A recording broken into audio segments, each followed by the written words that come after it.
Okay. Hare Krishna, everyone. Thank you. So we will close. So we are in action in Krishna consciousness. Let me share the sound. Okay. Let us pay obeisance to Sri Radha Govinda Krishna.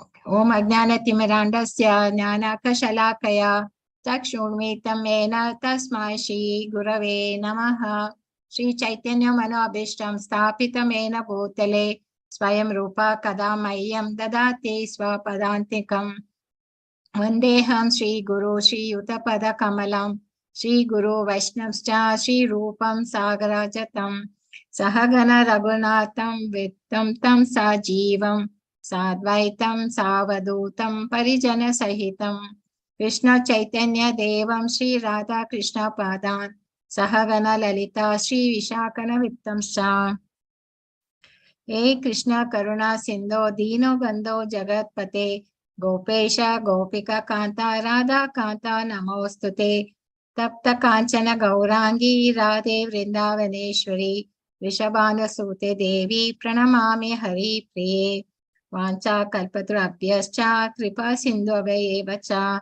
Patitam Nam Pavanebhyo Vaishnavyo Namo Namaha Namo Vishnu Padaya Krishna Prastaya Bhutale Srimati Bhakti Vedanta Swami Iti Namane Namaste Saraswate Deve Gauravani Pracharine Nirvishesha Shunyavadi Paschat Desha Tarini Jayo Shri Krishna Chaitanya Prabhu Nityananda Shri Advaita Gadadhara Shivasadi Gaura Bhakta Vrinda Hare Krishna Krishna Krishna Hare Hare Hare Rama Rama Rama Hare Hare Hare Krishna everyone. So, but we are going to start with the lecture by this is our Prabhupada, founder Acharya of ISKCON. Okay, so this is a short video. If you want to know how a great person is. Welcome. Thank you. You founded the Hare Krishna movement some 7 years ago in 1967, did you not? Yes. In a capsule, what is the movement? The movement is to awaken God consciousness of the human being. The human being is distinguished from the animals, that the animals cannot understand what is God. Mm-hmm. And if the human being also does not understand what is God, then he is animal. I see. And so your movement is to bring about an understanding of God among human beings. Yes. And Hare Krishna means what? Hare Krishna means addressing the energy of God. Hare means the energy of God, and Krishna means God. Mm-hmm. Okay, you were here yesterday and to attend your annual festival that was held here in Golden Gate Park, and we were there too. And in fact, here it is. A few thousand people came out to hear it. How many people are now disciples of the Krishna consciousness movement? Dedicated life, about 10,000. About 10,000 dedicated in ones. the Western world. Mm-hmm. Your Grace, is there any significance at all in the shaved head? Why are heads shaved? We keep ourselves very clean, that's all. Oh, it's just a cleanliness thing? Yes. Is there any significance in the color of the robes? At least at the present moment, people think that by keeping long hair, it becomes very beautiful. I see. Yes. So we are against that.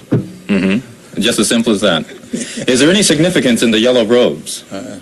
Yellow robe is the dress, those who are dedicated.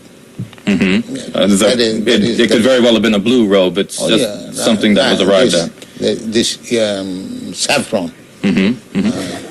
Your Grace, why do you feel that so many people are pulling away from the traditional religions in this country, such as Christianity and so forth, and going for the trying to understand the Eastern religions? We hear a lot of swamis and gurus and other type of yogi and so forth. Why do you feel that people are pulling away from the traditional Christian standards here?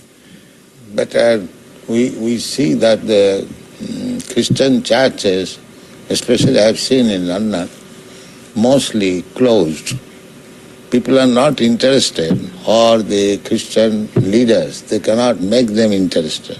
Why? Did Christianity fail the people, which is why they're turning to other things? Or? I think so. You say that Hare Krishna consciousness pretty much takes the absolute truths from the Bible, the Quran, the Torah, and the Vedic. Yeah, everywhere. Everywhere. Religion means to understand God. I understand, but do you feel that in getting truths from various places like the Bible and the Quran and so forth, don't you run into conflicts at all or contradictions in those particular philosophies? No, I don't find any conflict, because the ultimate goal is God.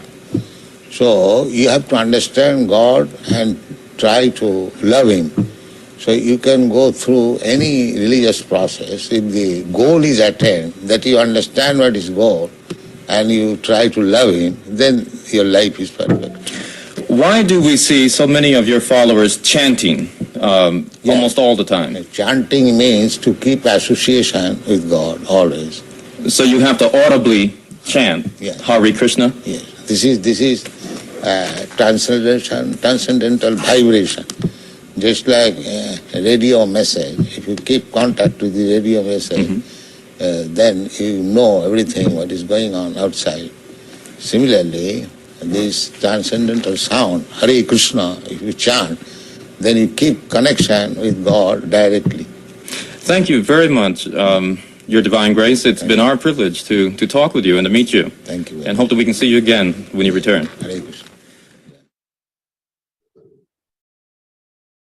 Okay, this was just a short video. This is when in the early days when ISKCON was just making an entry.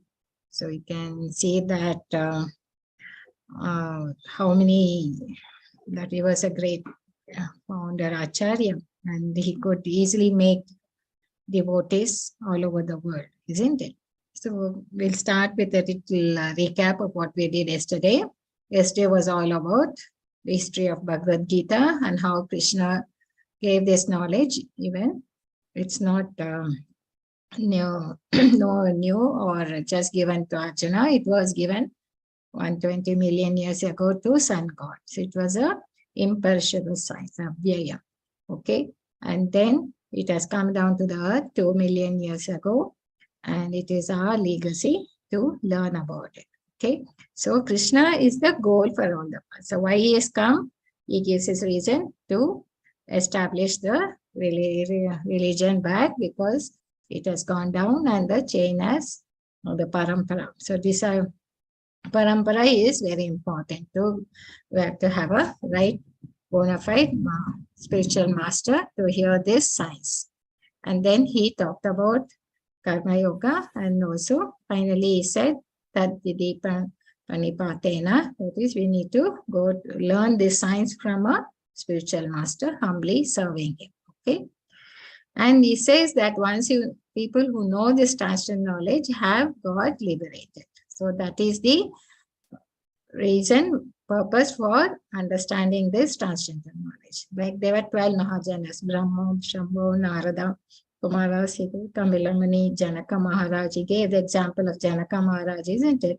And then Bhishma, Prahlad, and they learned this science and they got liberated.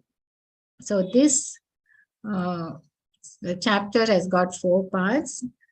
It starts off with Arjuna's query again, asking, isn't it sannyasa?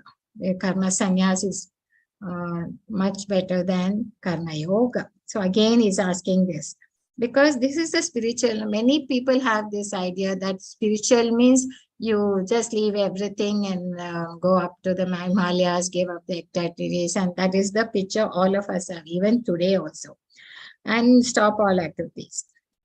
Then Karma Yoga is you're actually engaged in the service of the Lord. So here the Krishna says, you have Karma Yoga is much better and it's easier because you're always engaged in the service of the Lord, and that is much better for Kali Yuga. But still there are a lot of people who are all the time thinking this. So the discussion continues, and then finally says how Nishkama Karma Yoga is continued from the chapter 3. Again, he elaborates about this Nishkama Karma Yoga, how it frees one from bondage. And finally, he says how to get liberated by focusing on the Supreme. Okay, so let us get into the chapter. Arjuna's confusion, why it was arranged. Arjuna Uvacha, Sannyasam Karmanam Krishna Punar Yoga Cha Samsahi Shreya Yetayor Ekam Tanme Bruhi Sushanshita. So, what does he say? Oh Krishna, first of all, you asked me to renounce work. And then again, you recommend work with devotion. Now, will you kindly tell me definitely which of the two is more beneficial? So, what was he been telling in the thing? If you look at the verses, devotional, actually, Krishna is establishing devotional service is better than dry mental speculation. In the second chapter, we learned, from the verse 11 to 30, that knowledge of soul was described by Krishna. Then in 31 to 37, he explained the prescribed duty. He explained and how he said, Arjuna, you're a Kshatriya. That is much better to do than taking up sannyas. Then in 42, 45, he said, entanglement of soul due to free to act. Because of the karma, you are getting entangled. And how to disentangle from that? That is, don't get the sinful reactions by doing it as a devotional service to the Lord. Okay, so he explained all that in second chapter. Then in third chapter, he says, there's no duty for a person in knowledge, because the person who already understands that doing in devotional service, there is no reaction. So it's as good as not doing any work, but the person should be in knowledge. Then in chapter 4, I explains all the transcendental knowledge and finally ends up saying that all kinds of sacrificial work culminates in knowledge. And in the end of everything, he tells Arjuna, you get up and fight. So he's thinking renouncing means, okay, renounce the work and thing. And again, he's telling me to get up and work, that is fight. So he's asking what is better, which is better, karma sannyasa or karma yoga. Okay. So apparently it looks confusing, but cultivating knowledge means he means to give up everything and go. So sannyas. So, but here you see, this is a person who goes to the Himalayas, not doing any work, and he's not even thinking of the Lord. He's just doing nothing, just simply meditating or thinking, just in the no activity. He's just in the Himalayas. Whereas these people are always engaged in either chanting or book distribution or some activity or other, they are all the time doing. Okay, so they look much happier than the other person, right? So what does Krishna say? It looks, actually, it looks easy, going away and doing nothing. But actually, when you go away and do nothing, you really get, because the mind, and the soul requires some activity. And you can't just be without any activity. So that in this Kali Yuga, it doesn't work. Though it looks simple, but it doesn't work. And this might look difficult, but actually once you keep engaging with yourself, you'll be much better because your mind is all the time active, right? So what does Krishna say? Bhagavan Uvacha, Sannyasa Karma Yogascha Nishesha Karaubhav Tayostu Karma Sannyasa Karma Yoga Vishishate. The personality of God replied, the renunciation of work and work in devotion are both good for liberation. But of the two, work in devotional service is better than renunciation of work. Why he says that is, here he is trying to get detached from the material world, right? But here he is trying to attach himself to the Lord by doing devotional work. So what happens that this is my attachment is easier, but like trying to get detached, and that becomes very difficult. And whereas attaching, no, then once you start attaching to the Lord, then slowly that detachment to the material world occurs automatically. It's like, you're straight away you're connecting yourself to the Lord. Okay, so it is like directly watering the roots of the tree rather than trying to water the leaves, the twigs and all that. If you straight away water the root, then the water energy goes to all the parts of the tree. So he says this is much easier. So he's better than that. And so there is actually, dharma is what something which you have to do. That is, it's my dharma, we keep saying. But what do you mean by actual dharma? What is that which you need to do?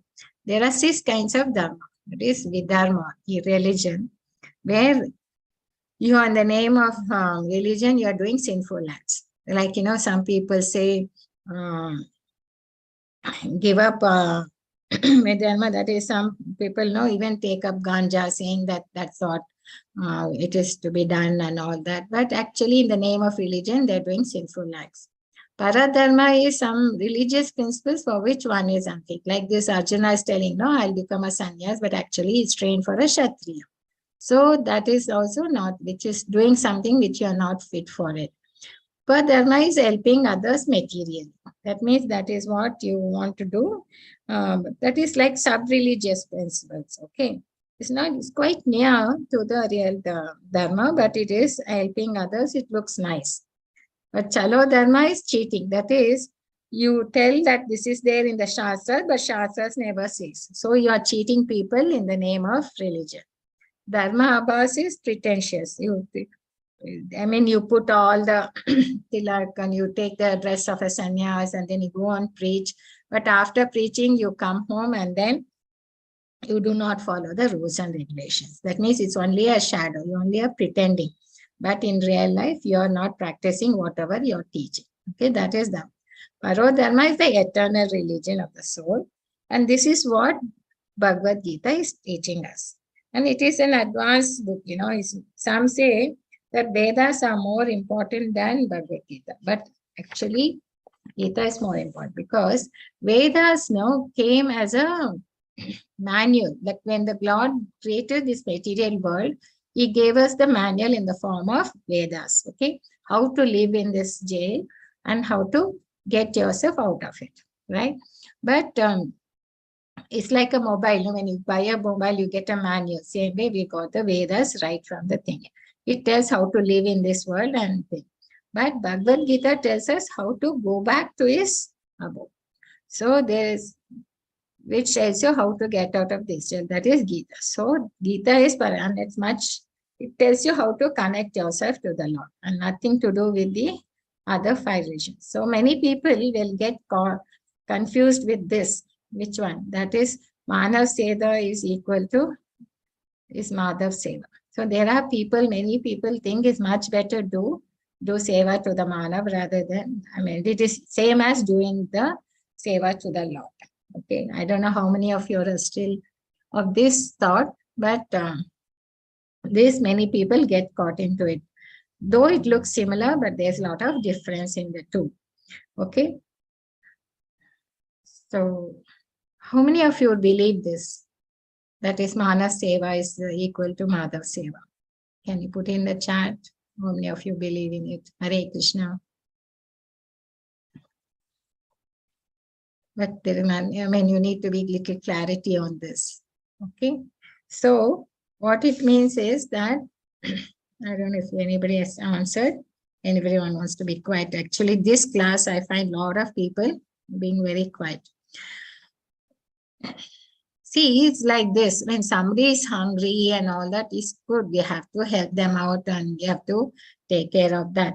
But what happens is that just giving them food and thing, you're not giving them the mercy of the Lord. But if he gets the thing, if he learns what is the value in life, what is his goal in life also, along with giving him the food and thing, the food and thing might be just a temporary relief for him, but the giving him the science, giving him teaching him the spiritual thing, will take him a long way. Okay, so that mother seva is much better than giving him just a thing. Like for a child, it's not enough just giving him food and giving him, taking him, sending him into school and all that.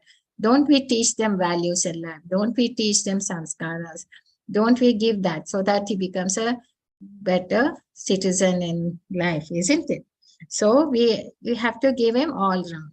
So that way, in fact, many difficulties will come in life, but we have to, only if we have the spiritual strength, we will be able to handle it.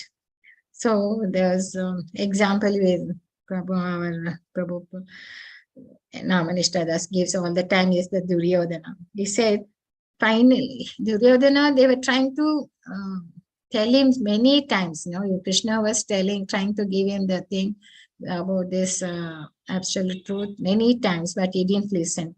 Finally, he had to be beaten up by Bhima, and when he was helpless and he has to be beaten up in the end, then only he start realizing that everything is not thing. So he had to come, and only person who was very sad was Krishna. He said, how many times I tried to reason it out to him, but still he never listened. Finally, he had to be beaten up to death. And then only he didn't listen. He had to learn in the hard way. So this is what it's all about. That is, we have to give people Krishna consciousness, because that will only help them internally.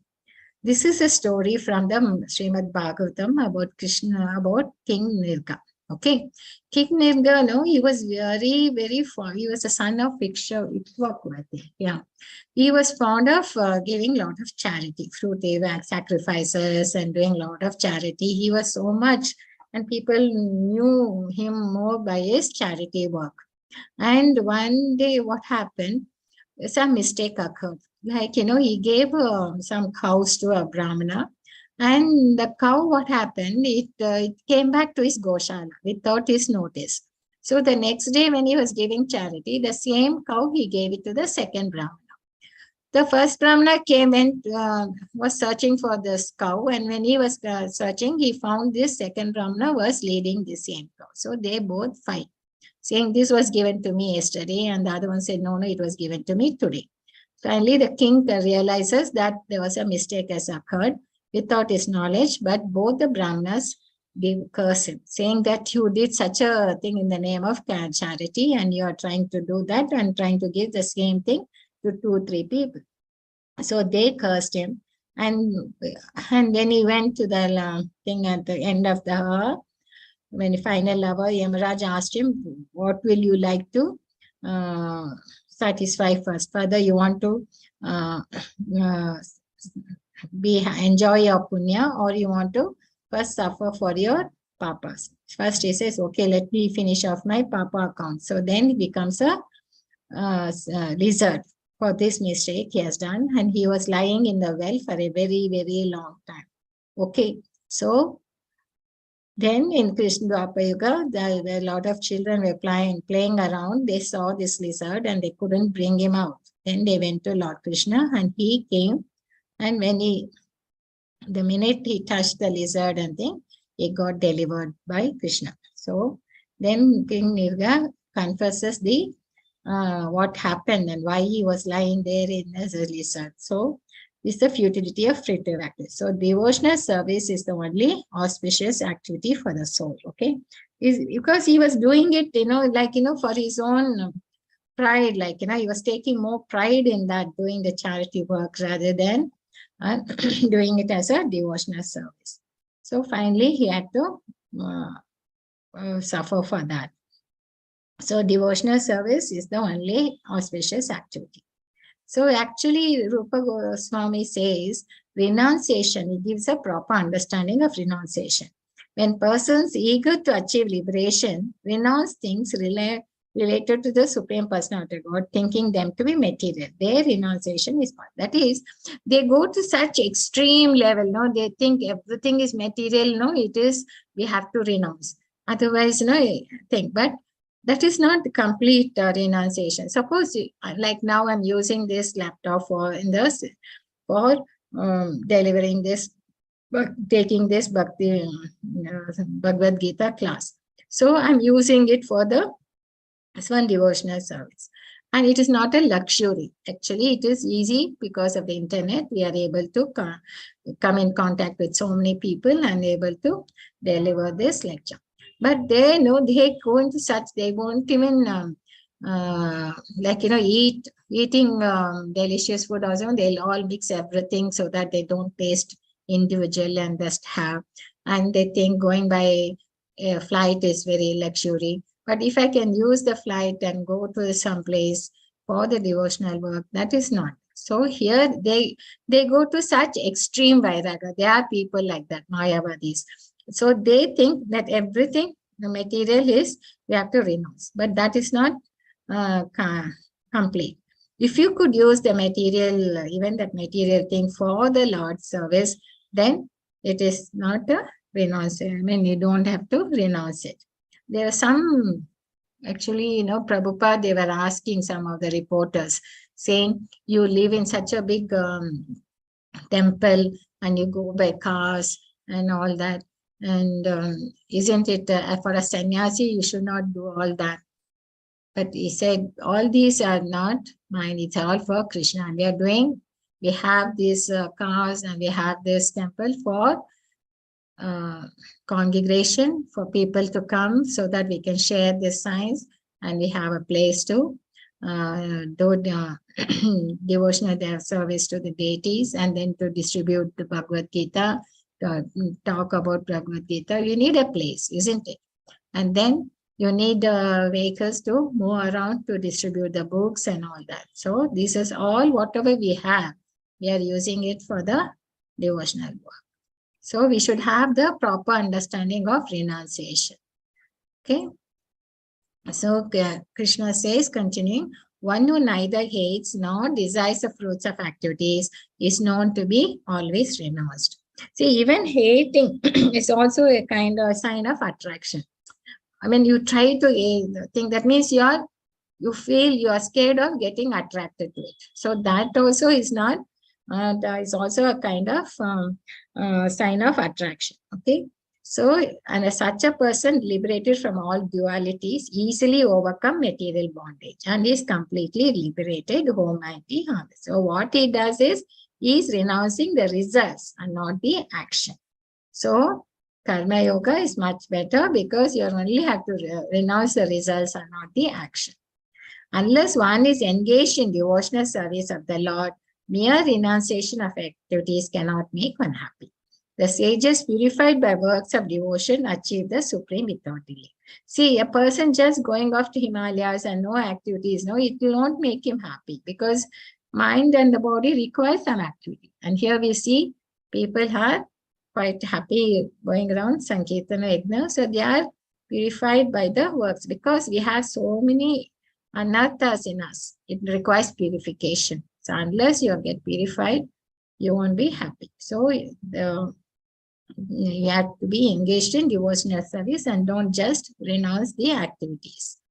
One who works in devotion, who is a pure soul and controls his mind and senses, is dear to everyone, and everyone is dear to him. Though always working, such a man is never done. So when he works in devotional service, he is pure in his mind and his pure souls. Okay, and for him, the living, and he's not looking at the results of his thing. All he needs is, he is just doing the work for the Lord. Okay, so such a person is dear to everybody. Okay? And he is never entangled. He is not caught by the thing. Like now, my people say that Arjuna, how he was just fighting in the battle, it was killing, right? But he was doing it for the Krishna, and he was only on the order of the Krishna he was doing. Okay, in the end he does it. So that is work and devotion. And one who performs his duty without attachment, surrendering the results unto the Supreme Lord, is God, is not affected by sinful action, as the lotus leaf is not untouched by water. Brahmanyadya karmani sangam tyakva karotiya lipyate nasa papena padma patram lenvarsha. That means he is there in the material world, but is not affected. He's like a lotus leaf, no, which is there in the water, but it's not touched by the water, isn't it? Just like we have even example as Prahlad Maharaj, Dhruv Maharaj, they were there, but they were all the time thinking, engrossed and absorbed in their mind was always engaged with the Lord. So that's how you have to perform your Nishkama Karma Yoga. Okay, Krishna says that. So one who is, these are the symptoms of our devotee who would be pure devotee.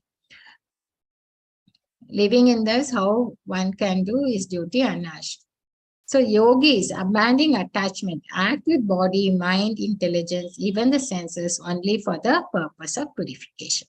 So why they get engaged into all these activities is only for purpose of purification. Kayena manasa buddhya kevala indriyarapi yogina karma kuruvanti sangam tyaktvatma suddhaye, for purification. Okay. So we have this Srila Prabhupada chanting at San Francisco. He was so engrossed, that people got attracted to it and saw how he was detached from this thing, but he was chanting for many hours, like 4 to 5 hours he used to chant, and people used to listen. And then finally they got attracted and they started following him. Okay? The steadily devoted soul attains unadulterated peace, because he offers the results of all activities to me. Whereas a person who is not in union with the divine, who is greedy for the fruits of his labor, becomes entangled. So they get entangled, and they were all the time in the taking many births, something, birth cycle, their death birth cycle, they get entangled. Okay, so he says, steadily devoted person, yukta karma palam tyaktva santim apnoti naishtikam. So attains peace. This is what he gets by offering the results of all his activities to Krishna. Okay, to me, whereas a person who is not in he is greedy for the fruits. So then he gets entangled. And okay, when however one is enlightened with the knowledge by which license is destroyed, then his knowledge reveals everything as the sun lights up everything in the day. So what happens is, one is firm in this knowledge, when he is convinced by this, and is all the time, that means his ignorance is destroyed. Then when his ignorance is destroyed, then his knowledge reveals everything as the sun lights up everything in the daytime. Okay, so all is then once one's intelligence, mind, faith, and refuge are all fixed in the Supreme, then one becomes fully cleansed of misgivings through complete knowledge, and thus proceeds straight on the path of liberation. That means all is, when he gets all this knowledge, then all his 9 gates, that 9 gates are nothing but his 2 eyes, 2 nostrils, 2 ears, mouth, genitals, and all that all gets illuminated. That means he is completely fixed in the Supreme. Then he becomes completely cleansed of misgivings. Misgivings are like, in our heart about the hatred, then jealousy, envy, anger, all that is there in our heart, So that slowly by chanting and doing this devotional service, we get cleansed. So then you get fixed in the thing, saying the Supreme is the thing. So once you're in that knowledge, you can go, you will be on the path of liberation. So then how does he look like? Vidya Vinaya Sampanne Brahmane Gavi Astini Suni Chaiva Swapike Cha Pandita Samadashin. Humble sage, by virtue of true knowledge, sees with equal vision a learned, gentle Brahmana, a cow, an elephant, dog eater, everyone he sees the same, because he sees Paramatma in everyone. He sees they are all souls and they have come in different bodies and as per their desire. And for him, everything is same, because he's seeing the Lord in everybody, in every living entity. Okay. That's the distance. So now, because now this whole thing is more an elaborating how Nishkama Karma Yoga, how you, when a person, devotee is fixed in the knowledge of the Lord, how they are the symptoms is what Krishna is elaborating here, more on Nishkama Karma. He talked about it in chapter 3, and now in chapter 5, he is elaborating more about it.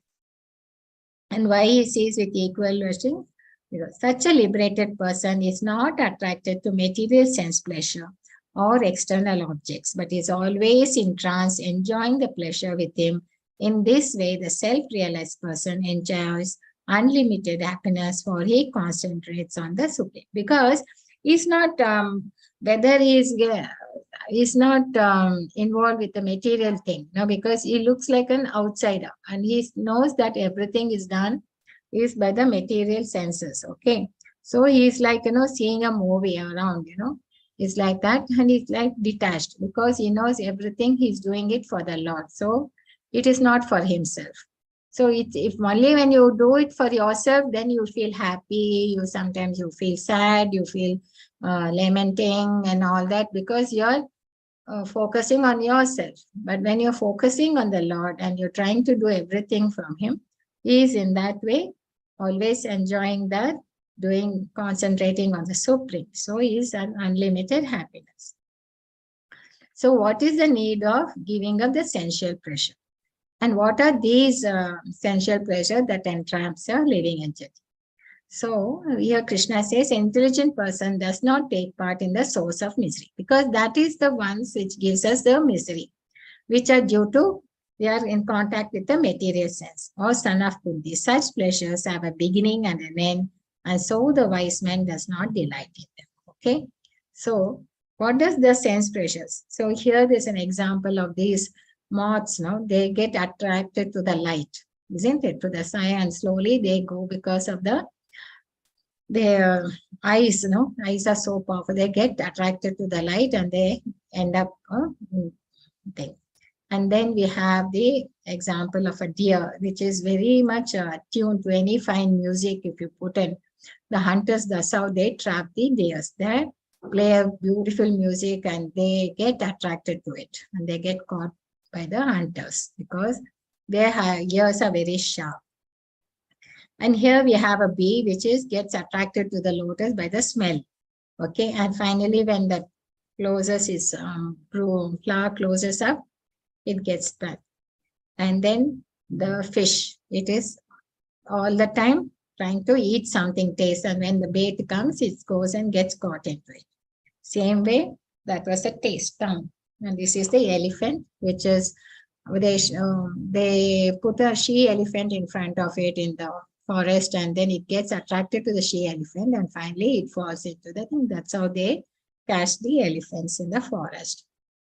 So, but for us human beings, all the five senses are very strong. Eyes, ears, nose, tongue, hands, everything. Our tongue is, is very, very strong. The very thing. So we get these sensual pleasures, they get attracted to it, and we have to be careful. So he says the wise people, when they know that anything which you try to enjoy with this, because of the sense objects, it has a beginning and an end. It is not all the time there, only for temporary. So before giving up this present body, if one is able to tolerate the urges of the material senses, Vancha Vegam, Manasa Krodha Vegam, and check the force of desire and anger, he is a yogi and he is happy in this world. So the Lord says, if they're able to check their urges of the material senses and they live a regulated life and check and have a discipline, then they can check the force of desire and anger, then he is happy in this world. Okay. Kama Krodha Bhavam Vegam Sa Yukta Sa Sukhi Naraha. So he is a yogi who is happy. So this is what we need to control. He has to tolerate the urges of the material sense. If he is able, then he can be happy. Okay. So every time you see, Lord is all the time stressing on this Kama Krodha thing. Even in the chapter 2, we saw chapter 3 and keeps on repeating it. So one whose happiness is within, who is active within and who rejoices within, is illumined within, is actually the perfect mystic. He is the perfect sannyas. Okay, he is liberated in the Supreme and ultimately attains the Supreme. So now he is telling us how to go back to him, how such a yogi can go back to him. So what is this peace which you get? It is nothing but this is a famous sloka. Bhoktaram yajna tapasam sarva loka maheshwaram suhurdam sarva bhutanam natva mam shantim rachati. So Bhoktaram. So he is the enjoyer. He is the truth. See, everything, what are we renouncing? We are not, if you say we are renouncing this world is not ours. What is the thing? Anything we have in this world, it's all given by the Lord. It's all by him, isn't it?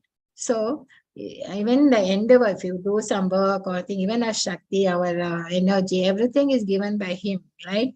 So nothing, we are not renouncing anything of our own, right? So he says, Bhoktaram, he is the ultimate enjoyer, his thing. And Yajna Tapasam, so the ultimate purpose of all sacrifice and austerities and everything, he is the enjoyer. And Supreme, and is Sarva Loka Maheshwaram, he is the controller. He is the controller of all the planets and demigods, everything. Everything works under his order. There's nothing that. So he is the enjoyer, he is the proprietor. He is owning everything. So he is the one who has to enjoy, not us. And Supreme Lord, he is the Sarvaloka Maheshwara. He is the controller of everything. Planets, demigods, everything, every living entity. And not one blade of God can move, grass can move without his will. Okay. So everything is under his control. But Suhurdam Sarva Bhutanam, he is the benefactor and well-wisher of all. But he wishes him because he wants all of us to go back. Otherwise, just because we desired to enjoy without him, because we had this desire and we envied him, we are in this world today. We are in this material world because of that. And because we desired, he made this material world for us because he is a thing. And what he wants is finish your desire and come back to him. So we have to understand why we are here in this world and what happened, why we have come. And our goal is to go back to him. So once we understand that, and he is there within us all the time, he knows, and he's giving us all the facilities, everything, and he's giving us a desire. So he wants us to go back to him. That is the well-wisher of all the living entities. And doing so, we can attain peace from the pangs of materialism. So this is the peace formula. Okay, so the sages say, who understand this, they will attain peace from the pangs of materialism. So it's a very important verse and we need to understand this. This is the crust of this chapter. Okay, Bhoktaram Yajna Tapasam Sarva Loka Maheshwaram Suhurdam Sarva Bhutanam Natva Mam Shanti Prichati. Okay, so with this Madhav Seva ultimate reach. Yeah, there's a controversy in Manas Seva.